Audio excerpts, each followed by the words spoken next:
बड़ा कीमती समय निकाल करके आप सभी लोग यहाँ पे विराजमान हैं और उस कीमती समय का, मूल्यवान समय का सदुपयोग भी होवे।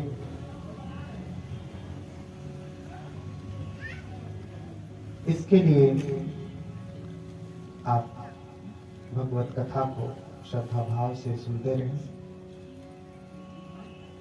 क्योंकि जब तक आप सुनेंगे कम से कम तब तक आप मार के चंगुल से बचे रहेंगे। जब तक आप कथा में बैठे हैं कम से कम तब तक भगवत कृपा आपके ऊपर बनी हुई है, बाद में भी बनी हुई है। इसलिए जितना अधिक श्रद्धा भाव से सुनेंगे उसका उतना अधिक लाभ है, क्योंकि मनुष्य का जीवन बार बार तो मिलता नहीं है। अभी दादा जो चले गए दोबारा नहीं आने वाले, पिताजी जो चले गए दोबारा नहीं आने वाले, और हम भी चले गए तो कौन जानता है दोबारा नहीं आने वाले। क्यों? दोबारा तो तब आएंगे जब दोबारा आने लायक काम करेंगे। इसलिए क्षणिक जीवन जो है उसको धर्म साधना में लगाएं, क्योंकि आचार्य शांति देव बोधिचर्यावतार सूत्र में कहते हैं कि ये क्षण संपदा है हमारे पास। क्षण संपदेयं सुदुर्लभा प्रतिलब्धा पुरुषार्थ साधिनी। ये जो क्षण संपत्ति को प्राप्त हुई, जो कभी भी नष्ट होने वाली है, कभी भी मर जाने वाली है। अभी हम आए, अभी को बोलते बोलते हमारे प्राण निकल जाए। अभी आप बैठे हैं, बैठे बैठे चले जाए, घर जाने के बाद चले जाए, हम उठ के जाने के बाद चले जाए, कौन जानता है। तो क्षण संपदेयं सुदुर्लभा प्रतिलब्धा पुरुषार्थ साधिनी। यदि नात्र विचिन्त्यते पुनरुक्ते समागमं कुतः। अगर आज नहीं सोचेंगे तो फिर से कब आपको समागम होगा सोचने का। बैल बन के तो करेंगे नहीं ना, मनुष्य बन के ही करना है। नहीं तो गाय को आप देखिए, आप ही कैसा व्यवहार करते हैं, बैल के साथ कैसा व्यवहार करते हैं, वो वैसा बन के करना है तो कोई बात ही नहीं। अगर नहीं बनना है, चारा नहीं खाना है, भूसा नहीं खाना है, तो सतगुरुओं का, बुद्धों का उपदेश आपको सुनना चाहिए। अन्यथा बंजारे के बैल जूं भरम फिरम चहुदेश, खाद लाग भस खाते हैं बिन सतगुरु उपदेश। हाँ, बैल तो है बंजारे का, लेकर के जाता है खाने वाली चीजें, लेकिन खाता है भूसा।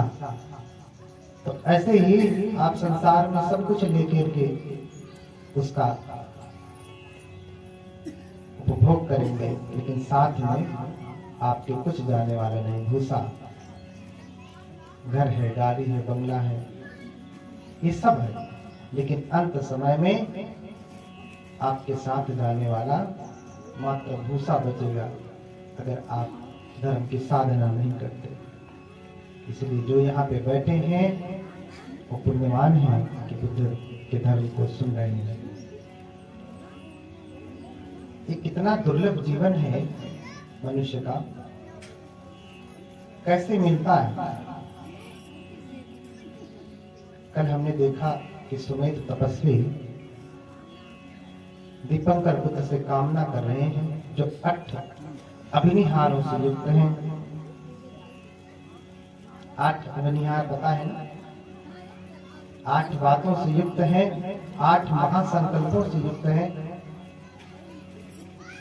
मनुष्य होते हुए भी वो श्रेष्ठ संपदा से युक्त है, महान रिद्धियों से युक्त है, जादुई शक्तियों से युक्त है। फिर भी दूसरा मनुष्य का जीवन चाहते हैं बुद्ध बनने के लिए। क्यों? क्योंकि हर योनि में रह करके आप बुद्ध नहीं बन सकते। बुद्ध तो आपको मनुष्य की योनि में ही रह के बनना पड़ेगा। तो आपको तो पहले से ही मनुष्य की योनि मिला है। अथ भगवानानुष्यम अति दुर्लभम। भगवान कहते हैं कि मनुष्य का जीवन बड़ा दुर्लभ है। कैसे दुर्लभ है? जैसे महासमुद्र हो, महासागर, उसमें कोई जुगाट डालता है। जुगाट जानते हैं? बैल जिसमें नाधा जाता है, और उस जुगाट में कोई महाकछुआ, महाकच्छप, बहुत बड़ा सा कछुआ जो समुद्री कछुआ होता है, वो पानी की सतह पे बहुत कम ही आता है। सैकड़ों बार में, सैकड़ों साल में एक आध बार अगर पानी की सतह के ऊपर आए। आपने डाला है जुगाड़, युगनंगल, और इतना बड़ा समुद्र है, उसमें एक जुगाट पड़ा हुआ है जिसका युगनंगल, जिसका खांचा कितना बड़ा है? 1 बाय 1 का है, 1 फीट का है, 1 फीट लंबा है, 1 फीट चौड़ा है, इतना ही है। तो इतने बड़े समुद्र में कछुआ निकलता है ऊपर, पानी के ऊपर, तो क्या ये आवश्यक है कि कछुए का सर उस युद्धनंगल में आ जाए? हाँ? उसके घेरे में निकल रहा है कछुआ नीचे से, तो क्या ये जरूरी है, आवश्यक है, संभव है कि कछुए का सर उस युद्धनंगल में आए? नहीं आए। बहुत लंबे समय के बाद कभी कभार ऐसा संयोग हुआ करते हैं। इसलिए भगवान ने कहा था, भगवान आह मानुष्यम अति दुर्लभम महाकुर्म युग क्षेत्र कुर्म गिरवार। महा समुद्र में जैसे कछुआ कभी कभार उसका सर उस युद्धनंगल में आया करता है, ऐसे ही कभी कभार मनुष्य का जीवन भी मिला करता है। और इस मनुष्य के जीवन में श्रेष्ठ मनुष्य का जीवन मिलना तो बहुत कठिन है। अब आप श्रेष्ठ किसे कहते हैं? सफल नहीं होगा, क्योंकि ये सब तो जीवन मिलने के बाद आता है। जीवन सफल तब होता है कि आप निर्वाण प्राप्ति तक, आप तो जीवित ही है ना, आपकी चेतना है, निर्वाण प्राप्ति तक आपका जीवन, आपका अस्तित्व सुखपूर्वक रहे। इसलिए बोधिसत्वों का जो चित्त होता है, जो मन होता है, जो चेतना होती है, वही सफल हो पाती है। हर चेतना सफल नहीं होती। क्यों?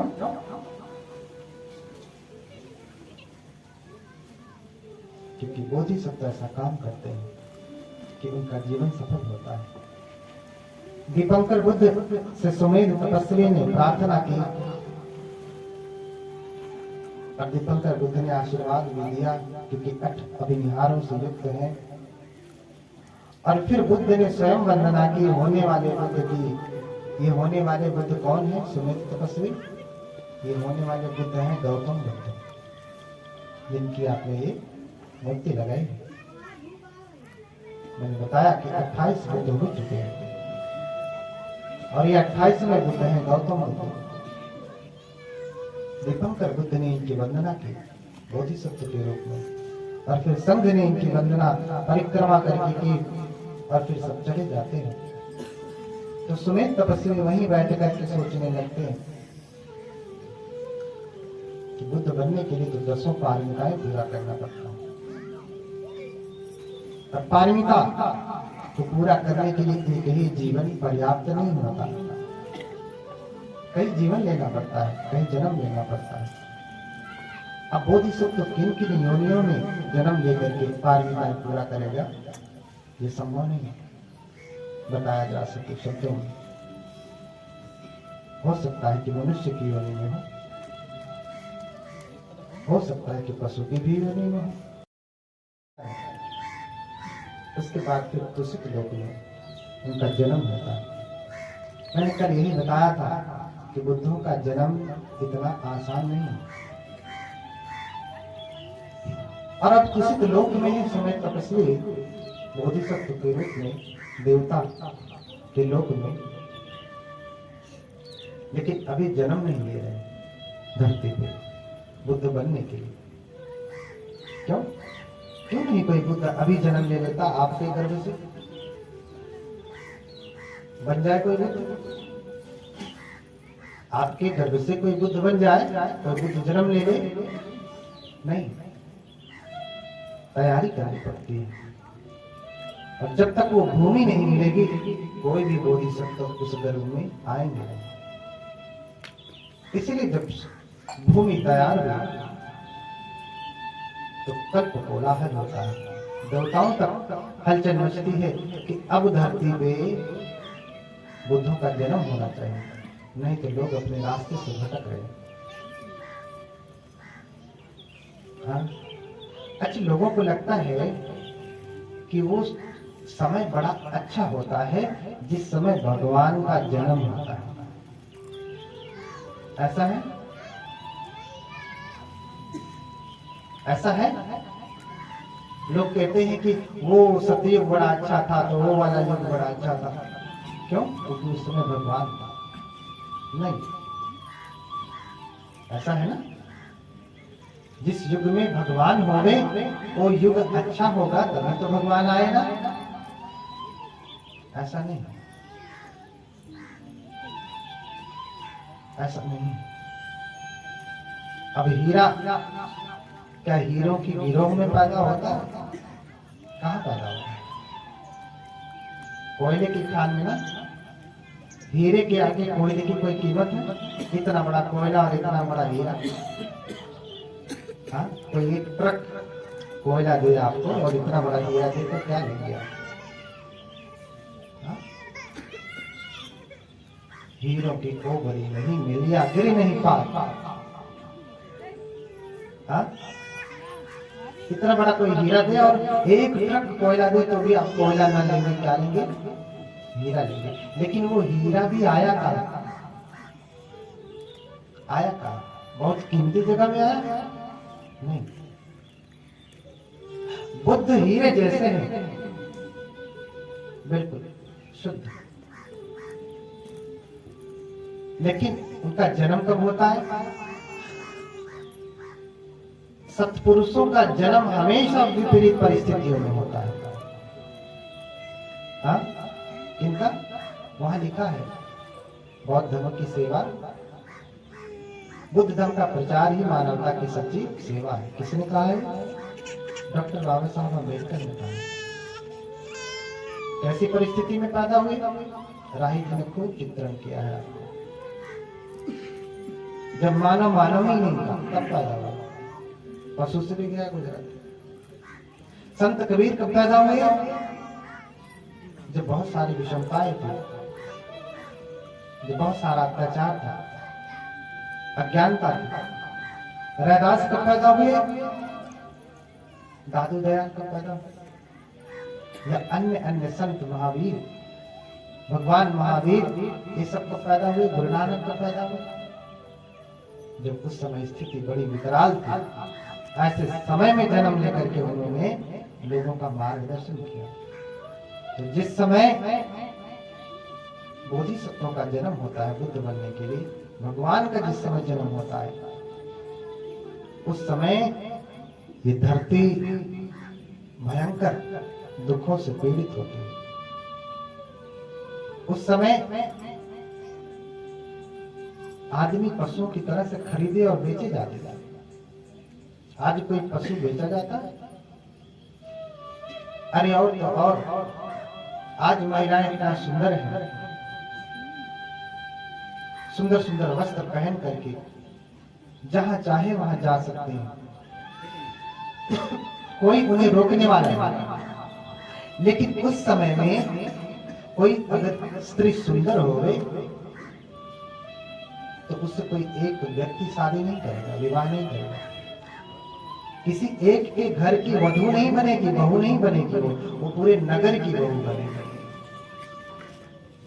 किसी एक आदमी की पत्नी नहीं बनेगी, पूरे नगर के पुरुषों की पत्नी बनेगी। अब ये युग अच्छा है? आप समझते हैं ऐसा युग अच्छा है? तो सुमेध तपस्वी जो बोधिसत्व के रूप में दूषित लोक में है, अब वो कब आएंगे? जब ये समस्त संसार व्याकुल हो उठेगा।